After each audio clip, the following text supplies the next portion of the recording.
Alors, bonjour tout le monde. Bienvenue à ce webinaire midi, ce premier de l'année 2021. Merci d'être présent en si grand nombre. Vous êtes tout près de 340 à vous être inscrits. Alors, on est très content de ça. Ce midi, on va vous présenter les grandes orientations de notre plan d'action qui est rattaché au plan stratégique 2017-2022. Il y a certaines sur lesquelles on va insister davantage. Je pense entre autres à celles qui sont liées à la COVID, à la situation qu'on vit présentement, aux relations du travail aussi, qui risque d'être une année qui va être très liée aux relations du travail, très active. Puis du côté du développement professionnel, c'est très actif également. C'est sûr que pour le développement professionnel, on va être plus en adaptation cette année, peut-être même en transformation, là, vu évidemment la COVID. On veut être près de vous, on veut développer une proximité avec vous. Alors, on va voir comment ça évolue cette année, mais il est possible que l'expérience de ce midi, on la reprenne. On veut être terrain, on veut bien vous présenter et on veut être pragmatique aussi au diapason. Donc, c'est bien important là, que nous soyons bien liés à vos préoccupations. Pour le déroulement, alors je vais débuter en vous présentant les dossiers de la direction générale. Je serai suivi du directeur du développement professionnel, Martin Caron, et puis par la suite du directeur des relations du travail, Conrad Berry, qui fermera le trio. Par la suite, nous aurons une période de questions et des questions, donc, pour des fins peut-être plus, étant donné que le temps est limité, on va toutes les prendre à la fin, mais vous pouvez les inscrire au fur et à mesure dans la fonction conversée. Et on vous invite à conserver votre caméra et votre microphone fermés. Alors, je vais débuter avec le dossier de la direction générale. Je vous dirais que du côté de la COVID, c'est clair que ça nous a lancé dans une aventure un peu intellectuelle, si je peux me permettre, parce que les façons de penser auxquelles on n'est pas habitué de faire, bien, ça s'est multiplié depuis mars dernier. De notre côté, on a consolidé de façon assez considérable notre influence, non seulement auprès d'équipes sous-ministérielles qui nous connaissaient bien, mais peut-être plus au cabinet. Je pense qu'au cabinet, on a découvert qu'on a des compétences, des cadres qui sont assez arborescentes, je peux m'exprimer ainsi, de bonne substance. Donc, ça a été très positif pour nous à ce niveau. Alors, je vais donc débuter en vous parlant de ce qu'on a fait depuis le mois d'août jusqu'à présent au niveau de la COVID. Et puis, par la suite, bien, je vais aborder les autres dossiers de la direction générale. Tout d'abord, la semaine du 10 août, on est intervenu. D'abord, le ministre a fait sa conférence de presse sur l'actualisation du plan de la rentrée. Donc, on était présents. Et à partir de cette semaine-là, un certain nombre de comités se sont mis en place. Ce que je veux que vous reteniez, parce que vous pouvez imaginer qu'ils ont toutes sortes d'acronymes, ces comités-là, c'est des comités où on rencontre soit l'équipe sous-ministérielle, soit le cabinet, soit les deux ensemble. On a des rencontres également avec le ministère de la Santé, Santé publique. Et préalablement à ces rencontres-là, on a aussi des rencontres préparatoires avec les directions d'établissement et les directions générales. Et on a eu aussi, on aura encore une fois dans les prochaines semaines des rencontres du collège et commission professionnelle. Collège que je souhaite remercier parce que dans le fond, ils me permettent de me tenir à jour au diapason. Donc, on a des rencontres hebdomadaires là, depuis la mi-août et c'est fort apprécié de mon côté. Cette semaine-là, donc, 10 août, on a abordé les thèmes, les sujets suivants, règles sanitaires, financement FP et FGA, exemption pour les conditions médicales, donc que ce soit clair pour les médecins, la rattrapage, est-ce que ça se fait sur une base annuelle ou est-ce que ça se fait plus tôt, plus rapidement en début d'année, la pénurie de main-d'œuvre, l'école virtuelle, service de garde, cafétéria. Du côté de la santé, sur quoi on a insisté, c'est d'avoir des directives claires pour les médecins, comme je mentionnais, mais aussi les marches à suivre en cas d'éclosion, l'impossibilité de couper des cours à option pour des élèves pour lesquels il y a des préalables au cégep. Et donc, cette semaine-là, on a abordé beaucoup d'enjeux qui sont liés aux services éducatifs, aux ressources humaines, FPFGA, puis le financement étant en périphérie aussi. On a abordé aussi plusieurs enjeux liés au transport. On a mis en garde le ministre notamment contre le fait que les parents étaient très collaborateurs au mois de juin. Mais ce qu'on a vu, c'est évidemment une fermeture, je dirais, de la part des parents à partir du mois d'août. Les gens voulaient retourner en arrière, avoir le service d'avant COVID. Et on a prévenu le ministre des risques de bris de service auxquels on faisait face et de la difficulté des gens du transport aussi à y arriver. Donc, ça a été discuté dans cette semaine. La semaine du 17 août, on a eu une conférence de presse pour l'annonce du 100 millions de dollars, dont vous vous souvenez sans doute, pour les activités parascolaires, entre autres, pour le décrochage. On a abordé ensuite les incohérences entre les directives de l'Institut national de la santé publique et Direction de la santé publique régionale, le ministère de l'Éducation et la CNESST. Donc, ça a été une semaine active à ce niveau-là. On a abordé également toute la problématique des sports-études et de la musique aussi et des sports en termes de normes d'hygiène. L'incohérence au niveau des sports-études avec les fédérations, les villes versus le réseau scolaire. Les coûts supplémentaires ont été abordés aussi. Et on a commencé à aborder à nouveau la pénurie de main-d'œuvre dont on a parlé plus étroitement la semaine qui suivra, la semaine du 24 août. Donc, cette semaine-là, des enjeux à nouveau de services éducatifs, de RH, de finances, mais aussi de gouvernance parce qu'on a parlé de composition des conseils d'administration et aussi des conseils d'établissement. Alors, c'était un peu ça à l'écart de la COVID parce qu'évidemment, ça entre en vigueur le 15 octobre et ça n'a pas nécessairement de lien avec la COVID, là, sauf le fait que ça a été reporté. Mais on en a parlé cette semaine-là. Semaine du 24 août maintenant, rencontre à nouveau plusieurs, pénurie de main-d'œuvre cette fois-ci, port d'équipement, protection, masque de procédure, visière, couvre-visage, procédure d'exemption pour les travailleurs, le personnel mobile, la collecte quotidienne de données. La continuité des services éducatifs aussi en période de confinement a été abordée. Pour nous, c'est fondamental et on l'a abordé sous l'angle des TI cette semaine-là et j'y reviendrai tout à l'heure. Du côté de la santé, on a abordé, on nous a présenté les différents paliers d'alerte que vous connaissez maintenant, c'est-à-dire le vert, jaune, orange et rouge, outils d'aide à la décision pour les directions d'établissement au niveau de la santé, lettres type aux parents, etc. Dans cette semaine-là aussi, j'ai fait une intervention auprès du cabinet concernant les budgets d'entretien. Les ressources matérielles m'avaient alerté sur une déclaration du ministre qui disait qu'il y avait énormément d'argent au niveau des ressources matérielles et que ça ne posait pas problème, tous les aspects liés aux ventilations, à la ventilation dans les écoles. Donc, on est obligé de revenir parce qu'on sait très bien que l'argent du côté de l'entretien, c'est famélique. Donc, on attend des nouvelles là-dessus, mais une intervention a été faite dans cette semaine-là, la semaine du 24 août. Donc, enjeu de RM, APRO, RH, finance, services éducatifs. Il y a aussi en arrière-fond de tout ça les gestionnaires administratifs d'établissements aussi là, qui sont partie intégrante de l'ensemble de ces problématiques-là qui les vivent aussi. Donc, on a abordé ça assez étroitement cette semaine-là. Semaine du 31 août maintenant, la priorisation de l'argent du fédéral qui est donc consenti aux provinces. On nous a consulté là-dessus. Pénurie de main-d'œuvre. On avait cette semaine-là déposé 28 mesures pour contrer la pénurie de main-d'œuvre. Je tiens à remercier la CP des RH là, qui s'est attardée cette fin de semaine-là aux différentes mesures pour les commenter.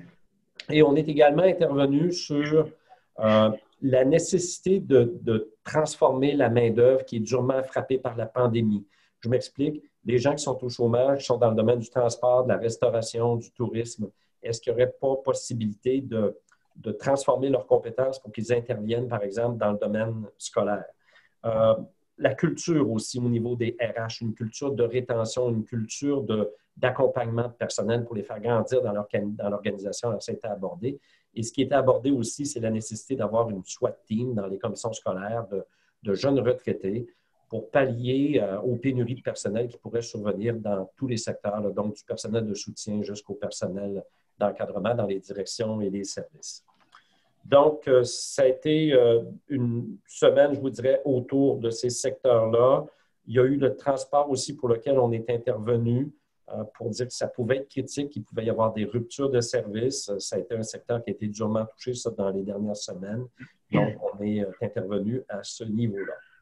Dans la semaine cette semaine-là, toujours, 31 août, on est intervenu sur des difficultés possibles d'approvisionnement au niveau des masques de procédure.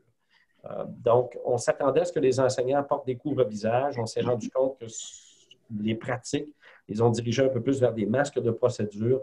Donc, au niveau des stocks, ça baissait rapidement et on est intervenu auprès du cabinet puis du sous-ministre qui est responsable de ce secteur-là pour lui faire part de notre grande préoccupation. Donc, j'ai été accompagné par les gens des RM et des APRO lors de ces rencontres-là. Je les remercie. La semaine dernière, on a repris le même type de rencontre pour les approvisionnements, mais on a ouvert cette fois-ci sur les TI qui ont sonné l'alarme en disant on a 30 à 40 du stock qui entre dans les centres de services scolaires, mais s'il fallait à nouveau confiner dans certaines régions, on craint que les portables, les Chromebooks, etc., nous ne les ayons pas à temps. Donc, on est intervenu parce que là, les livraisons retardent. Ça peut aller jusqu'en novembre-décembre et on est inquiet. Alors, je vous demanderais d'être discret là-dessus. Je ne voudrais pas que ça sorte dans l'espace public, mais je veux que vous sachiez qu'on a fait des interventions là-dessus parce qu'on voit que les cas augmentent et ça nous préoccupe. L'autre intervention qui a été faite aussi, c'est auprès du cabinet de ma part pour les informer de l'importance d'un message politique sur la pandémie. Parce que si on a des problèmes d'approvisionnement, puis si on risque un confinement, c'est aussi beaucoup parce que la population n'adhère pas au message officiel de santé publique et que le premier ministre doit prendre la parole pour dire, là, il faut ramener le curseur qui est trop à droite, peut-être vers le centre, là, de façon à ce qu'on développe plus des valeurs collectives de bienveillance les uns par rapport aux autres, de façon à s'assurer que notre économie roule bien cet automne puis qu'on se tienne debout tout le monde et que nos enfants puissent continuer d'aller à l'école. Alors, je suis intervenu à ce niveau-là. Maintenant, j'aimerais poursuivre avec les points que vous retrouvez sur votre diapositive, l'accompagnement des CP, des sections. Donc, on va poursuivre ça cette année. Alors, les gens qui vont lever la main, ça va nous faire plaisir de vous accompagner. Nous, ici, à l'interne, on a des statistiques, donc on identifie les milieux qui pourraient être en besoin. Et donc, il peut nous arriver à l'occasion de vous laisser un petit coup de fil pour ceux qui sont présidents de CP ou présidents de section pour vous offrir notre aide, notre accompagnement. On continue de vigiler sur les centres de services scolaires et plus particulièrement sur la gouvernance. On vous invite donc à briguer les suffrages, les cadres. Évidemment, on a travaillé beaucoup pour que nous ayons notre place au conseil d'administration. Assez récemment, on me signalait que dans une région, Estrie-Montérégie, on était préoccupé par le fait que les gens ne briguaient pas le suffrage. Donc, ce serait dommage que les cadres de service ne soient pas présents sur le conseil d'administration. Alors, je vous invite, malgré la période qu'on traverse et les difficultés que ça occasionne, à vous présenter sur le conseil d'administration de votre centre de service scolaire. Plan stratégique 2021, je vous parlais tout à l'heure d'un plan stratégique 1722. L'actuel plan stratégique est 1720, mais on travaille à sa mise à jour pour le prolonger de 2 ans. Alors, on vous le présentera après les instances de novembre. Plan triennal DTI, c'est un petit peu plus à l'interne, mais c'est pour s'assurer qu'on communique bien avec vous. Répertoire des expériences qui ont connu un grand succès lors de leur lancée. Là, on voudrait les raviver un peu parce qu'on pense qu'il y a là une mine d'informations intéressantes pour les collègues qui voudraient échanger avec des collègues qui ont développé certaines expertises, qui m'amène au point suivant, la promotion de Teams. Certaines CP l'utilisent très bien, l'utilisent fréquemment. C'est entre autres du transport qui partage l'information, qui partage l'expertise, et on souhaite que ce soit ainsi dans d'autres CP. Donc, on vous invite à utiliser les groupes Teams de vos commissions professionnelles respectives. Et du côté de notre site Internet, qui a déjà un bon 6 ans, alors on est en réflexion sur sa refonte. Alors, voilà les grands dossiers de la direction générale. J'ai évidemment insisté beaucoup sur notre positionnement stratégique. Je pense que par les temps qui courent, c'était essentiel. Et si vous avez des questions plus spécifiques à certains de ces domaines-là, ça me fera plaisir de les prendre après les présentations de Martin Caron et Conrad Béré. Alors, j'invite maintenant Martin à prendre la parole. Merci.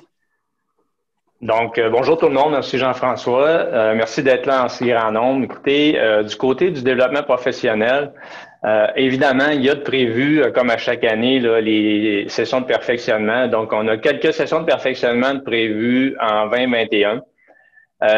Au moment où on se parle, on a contacté certains établissements hôteliers qui nous mentionnent qu'effectivement, ce serait possible de tenir les sessions de perfectionnement, mais en tenant compte des règles là, de sécurité qui ont été établies là, par la santé publique. Mais avant, évidemment, d'offrir ces sessions de perfectionnement-là, ce qu'on va faire prochainement, bon, il y a déjà des sondages qui sont partis cette semaine. Là. On envoie des sondages pour vérifier un petit peu l'intention des membres, à savoir est-ce qu'ils souhaitent participer à une session de perfectionnement en présentiel. Donc, dès le moment où on aura les résultats de ces sondages-là, on va s'asseoir avec les conseils des différentes commissions professionnelles là, pour décider quelle forme pourront prendre ces sessions de perfectionnement-là. Advenant le cas où les membres nous disent que la session serait préférable de tenir la session en mode virtuel, ben on s'adaptera pour développer une session de perfectionnement en mode virtuel. Donc, on travaille là pour répondre aux besoins des membres. On a aussi différents projets de développement au cours de la prochaine année. Je vous partagerai un petit peu plus ces projets-là au cours des prochaines diapositives. Et comme à l'habitude également, là, on a un calendrier d'activités de perfectionnement qui est assez varié. Je vous amène d'ailleurs à la prochaine diapo. Donc, on a encore cette année des formations en gestion, en partenariat interassociatif. Donc, on a toujours nos partenaires, nos 3 partenaires, la CCQ, l'AGES et l'Alliance des cadres de l'État. On vous a diffusé il y a déjà 2-3 semaines une série de webinaires, donc une dizaine de webinaires sur les différents thèmes de gestion que vous retrouvez à l'écran. Donc, les inscriptions vont bon train. Il y a déjà des groupes qui sont complets. On a ajouté cette semaine quelques nouvelles dates. Donc, c'est possible de vous inscrire à ces webinaires-là. Et il y aura aussi également, là, on sortira la programmation de l'hiver à compter du mois de novembre là, de cette année. Il y a aussi de prévu à l'horaire la formation immersive sur les habiletés de direction. C'est une formation qu'on a développée l'an passé, qui malheureusement, on a dû annuler en raison de la pandémie. Donc, on la relance cette année. C'est quoi, entre autres, une formation immersive? C'est une formation virtuelle qui se réalise à l'aide d'une tablette, de votre portable ou d'un téléphone. C'est une formation qui permet aussi de plonger les gestionnaires dans une situation fictive, donc une situation qui est semblable à celle qu'ils pourraient rencontrer sur son lieu de travail. Ça permet aussi aux gestionnaires d'être confrontés à des problèmes concrets qu'ils devront résoudre. Puis tout au long de l'expérience, ce qui est intéressant aussi, c'est qu'ils sont amenés à faire des choix, mais ça va orienter évidemment la suite des événements. Puis aussi, ce qui est intéressant, c'est que ça va permettre aussi d'avoir leur indicateur de performance, là, soit plonger dans le rouge ou soit être dans le vert selon les décisions de gestion qu'ils vont prendre. Donc, évidemment, les gestionnaires deviennent plutôt des acteurs de la formation plutôt que des spectateurs de la formation.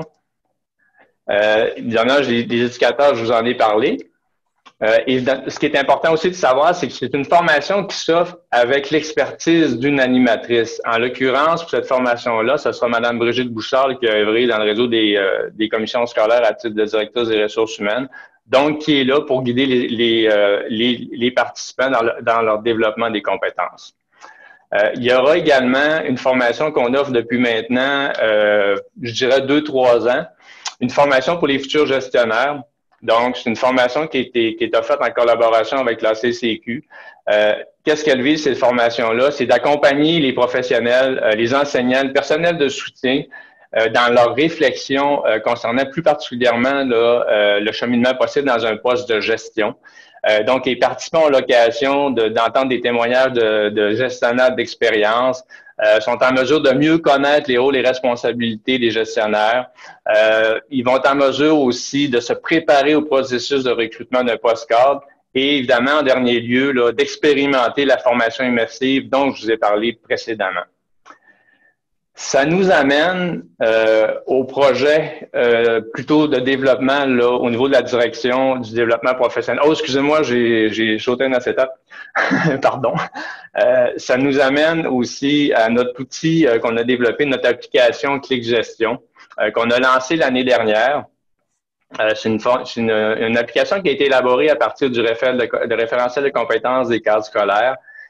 Ça permet quoi, Clic Gestion? Ça permet d'auto-évaluer vos compétences. Ça permet également d'obtenir vos résultats sous forme de tableau de bord.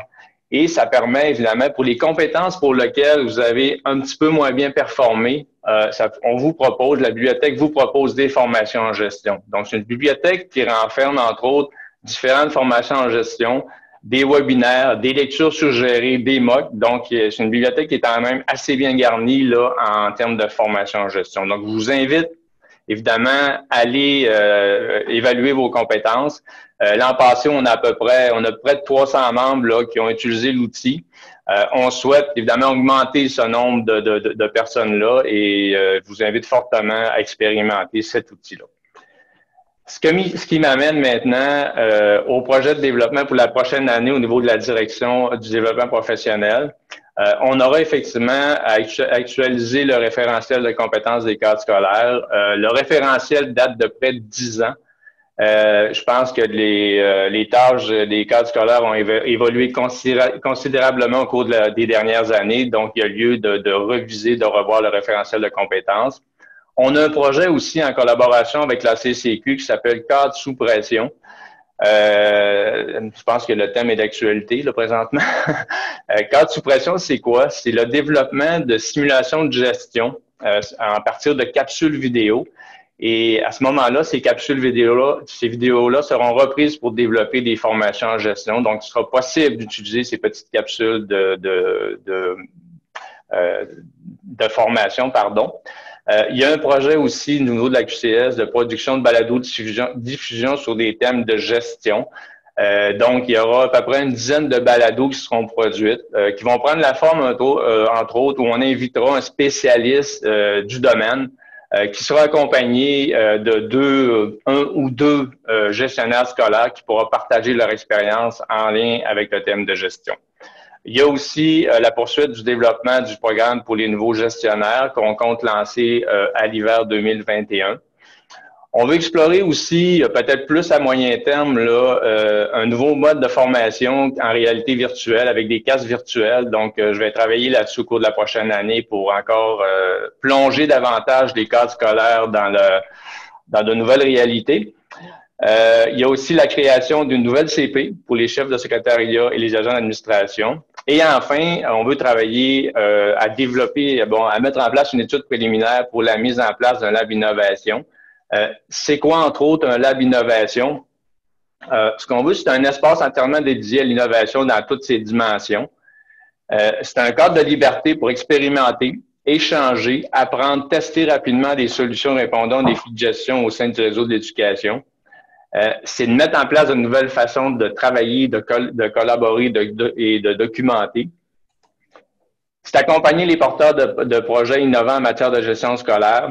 En fait, c'est la création d'un écosystème apprenant. C'est un cadre qui est neutre, donc qui laisse libre cours là, à la créativité sociale, organisationnelle, scientifique et technique. Donc, c'est un gros projet qui, évidemment, ce qu'on souhaiterait, c'est qu'on faudrait rassembler les différents acteurs du réseau de l'éducation là, autour de ce projet-là et on va y travailler au cours de la prochaine année. Donc, ça fait le tour des activités et projets pour le développement professionnel. Écoutez, comme je le mentionne souvent, je vous invite à nous faire part de vos besoins, vos idées en matière de formation. C'est toujours intéressant de connaître ce que vous souhaitez, puis ça nous guide évidemment pour le développement là, de nos activités de perfectionnement. Donc, merci beaucoup.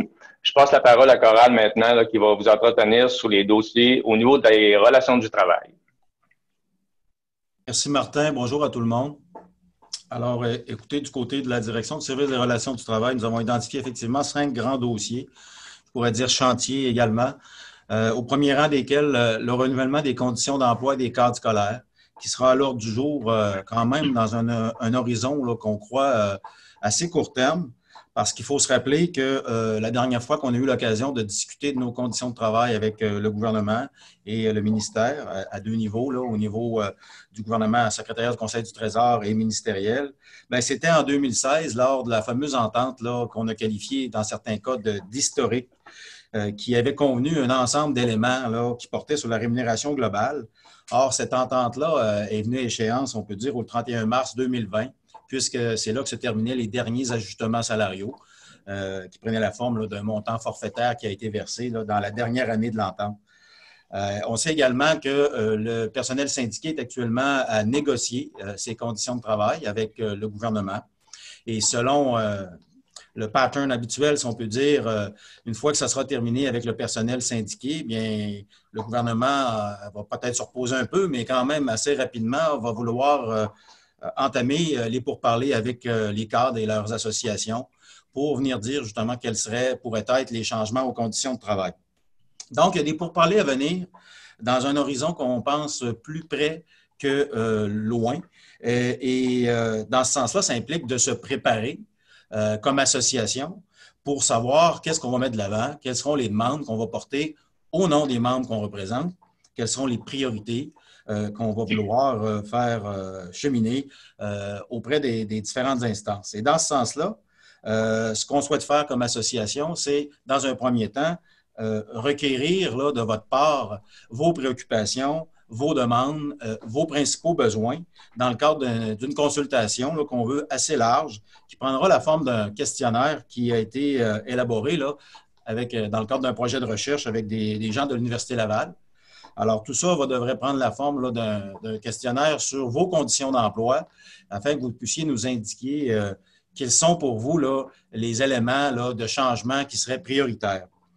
Ça sera donc un courriel que vous recevrez dans les prochaines semaines et puis on va compter sur vous, bien sûr, en grand nombre pour nous alimenter au niveau là, des demandes et des propositions de changement qui seront les vôtres. Par la suite, les résultats pourraient prendre la forme d'une synthèse et de constats qu'on souhaiterait utiles pour avoir des échanges, pour que ce soit un peu interactif, la démarche de consultation. Échange qui, dans un premier temps, pourrait se faire au sein de la section, dans une assemblée spéciale de section, pour ensuite culminer vers d'autres échanges et partages d'orientation au sein d'un conseil général qui, lui, viendrait peut-être statuer là, ce que seront les grandes priorités de la QCS dans le cadre des futures négociations, entre guillemets, là, je le mets bien entre guillemets, qui sont prévues avec le gouvernement.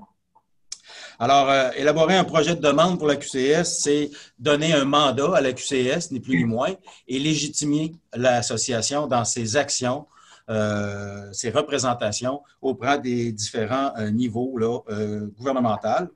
Et ça va vouloir dire, bien évidemment, de probablement faire des compromis et réaliser des arbitrages, puisqu'évidemment, on peut s'attendre à ce que les demandes soient peut-être plus nombreuses que ce sera possible là, d'en avoir là, un projet qu'il faudra quand même synthétiser. Donc, des compromis mais sur la base d'échanges là, et d'un processus qu'on veut participatif et démocratique. Alors, c'était le premier dossier. Si j'enchaîne sur le deuxième, c'est la classification des emplois. Ça rejoint encore le renouvellement de nos conditions de travail, mais on sait depuis plusieurs années que vous nous faites part de nombreuses insatisfactions eu égard au plan de classification. Ce plan-là, bien écoutez, il aura bientôt 20 ans. On pense qu'il a atteint la fin de sa vie utile de notre côté.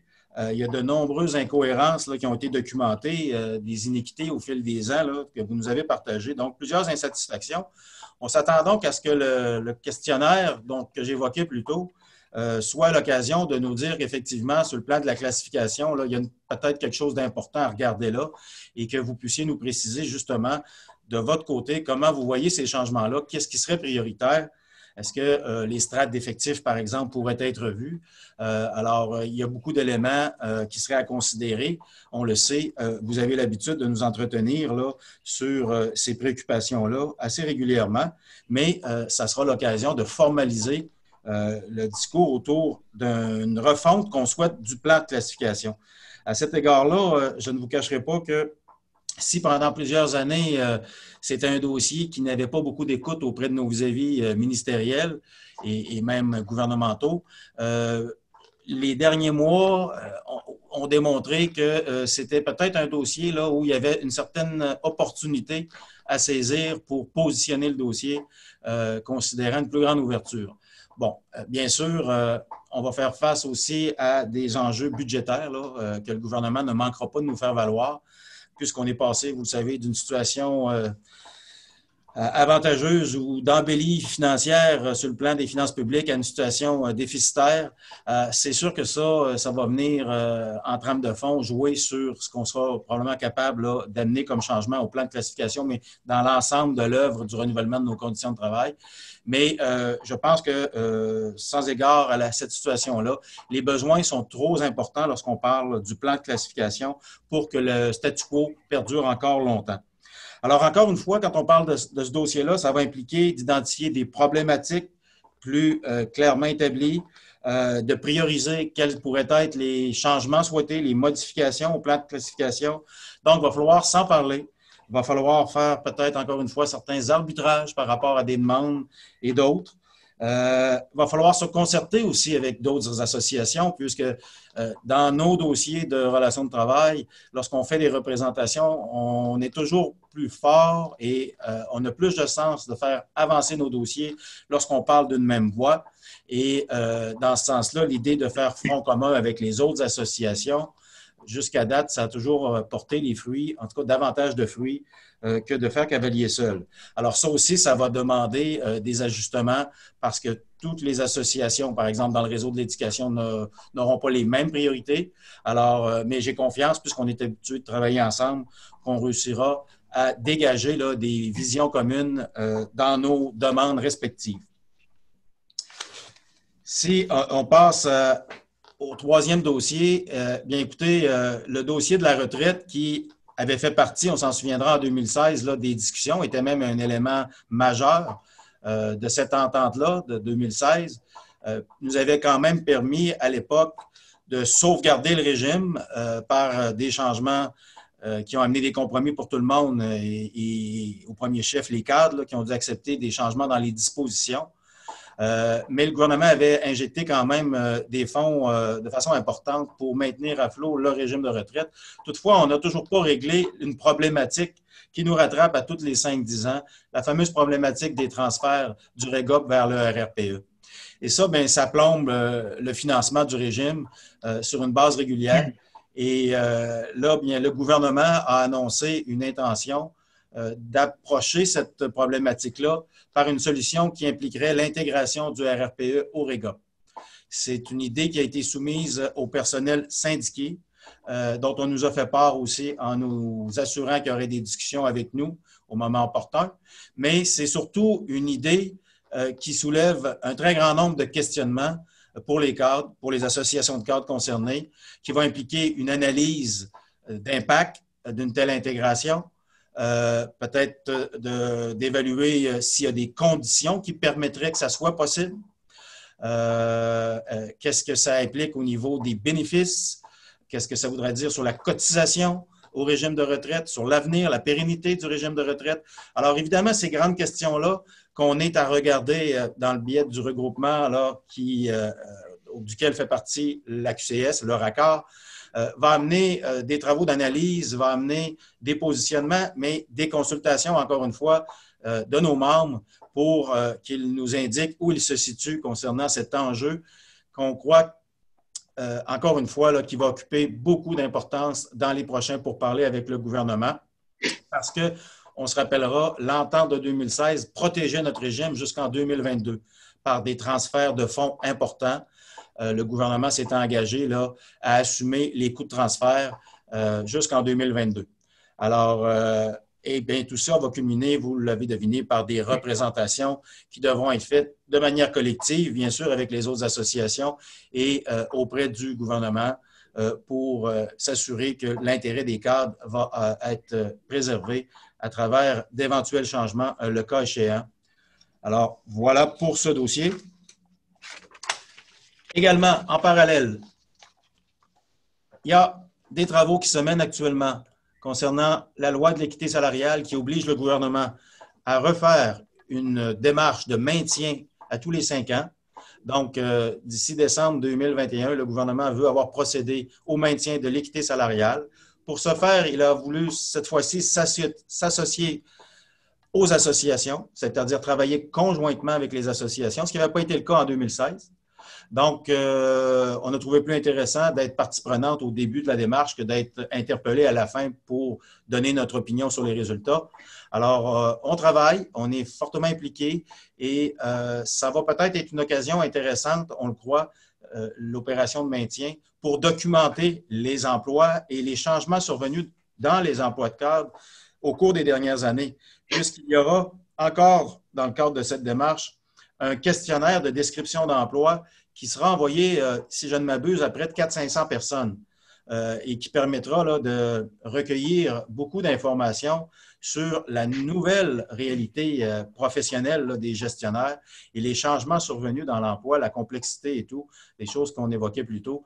Et cette matière-là manque cruellement actuellement lorsque vient le temps de faire des travaux sur la classification des emplois. On est en retard dit-on, au niveau des descriptions d'emploi dans l'éducation par rapport à des secteurs comme la santé ou la fonction publique. Donc, une occasion de mettre à jour des descriptions d'emploi qui sera utile, mais également peut-être une occasion d'obtenir des correctifs salariaux pour certains postes. Ça s'est vu dans le passé, mais également pour l'ensemble des postes si ça amène à rétablir un équilibre dans la structure salariale. Ça aussi, on l'a vu dans le passé. Enfin, le dernier dossier, brièvement, c'est un dossier non moins important que celui de l'équité aussi, puisqu'elle touche tous nos membres qui œuvrent au sein des centres de formation professionnelle, d'éducation des adultes, et dont le traitement salarial ou le classement d'emploi est tributaire du calcul des règles des heures groupes de formation. Or, ces règles de calcul-là n'ont pas été vues depuis plus de 10 ans. Encore une fois, le travail ayant changé de façon considérable, eh bien, souvent, les règles ne permettent pas de prendre en compte ou n'intègrent pas des responsabilités importantes assumées par nos membres, gestionnaires de centre, ce qui fait que la classification d'emploi, ultimement, et leur rémunération ne traduit pas parfaitement bien le travail qu'ils accomplissent au quotidien. Alors, le ministère a accepté de mettre en place à l'automne, et on débutera sous peu, un comité de travail conjoint. Ça faisait 1 an qu'on avait, nous, fait des réflexions, même 1 an et demi, 2 ans, et qu'on soumettait là, la problématique. Alors, il y aura des travaux qui vont se mener sur les heures groupes de formation dans une perspective d'actualisation de ces règles. Voilà essentiellement, là, rapidement esquissé, les 5 grands dossiers de la direction des relations du travail. Peut-être faire une petite précision sur ce que Conrad mentionnait tout à l'heure dans la démarche au niveau, par exemple, de la priorisation de vos demandes, par exemple, dans le cadre du travail qu'on aura à faire sur notre règlement et sur le plan de classification. C'est sûr que ça va être discuté au comité des relations du travail là, de notre organisation. Et ça va être discuté également au Conseil général, mais il demeure, le Conseil général va être une instance consultative. Ça appartiendra en bout de piste au conseil d'administration de donner un mandat à la direction générale et aux relations du travail d'établir un certain nombre de priorités. Donc, je voulais vous mentionner cet aspect-là. Conrad a également fait référence au fait qu'on a une opportunité à saisir. Il a raison, mais c'est sûr qu'on va regarder un peu ce qui se passe au niveau du personnel syndiqué. Il y a là, dans un contexte de pandémie, un gros défi. Il va y avoir un défi de finances publiques. On n'est pas évidemment déconnecté de la réalité. Là, on voit bien cet aspect-là des choses, mais on va essayer dans les circonstances là, de retirer le maximum qu'on pourra pour vous. Il y aura aussi tout ce défi de conciliation des différentes demandes des différentes associations de cadres. Il ne faut pas oublier qu'on est 18 avec 25-26 000 cadres. Donc, c'est sûr qu'on aura de la concertation à faire dans le secteur de l'éducation avec les directions d'établissement, avec nos collègues anglophones, avec nos collègues des collèges, nos collègues DG aussi. Donc, ce sont différentes associations. Mais par la suite, on aura d'autres associations de cadres avec lesquelles on devra discuter. L'Alliance des cadres de l'État, les cadres de la santé, cadre supérieur, la GES. Alors, on a bien du pain sur la planche et bien des défis devant nous. Voilà, alors on serait rendu à la période de questions ou de commentaires. Alors, ne vous gênez surtout pas, on est là pour vous. Donc, si vous avez quelques questions que ce soit ou demandes de précision, ça nous fera plaisir de donner suite à vos questions ou commentaires. On a une question de M. Christian Robert qui a levé la main. Oui. Bonjour, Christian. Oui, bonjour tout le monde. Un peu comme vous, on aura une assemblée générale qui aura lieu en novembre pour notre conseil d'administration et versus la consultation qu'on a à faire dans nos sections. J'aimerais ça avoir un calendrier là, consultatif pour être sûr qu'on puisse vous rendre les informations au bon moment à votre conseil général. OK. Est-ce que ici, Christian, tu fais référence plus à une consultation en lien avec ce que Conrad mentionnait au niveau des relations du travail, des conditions de travail?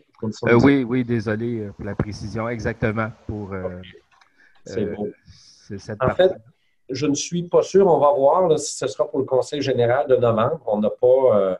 il faut prendre le temps. Là, le questionnaire vous sera soumis bientôt, mais il va falloir prendre le temps, vous donner du temps.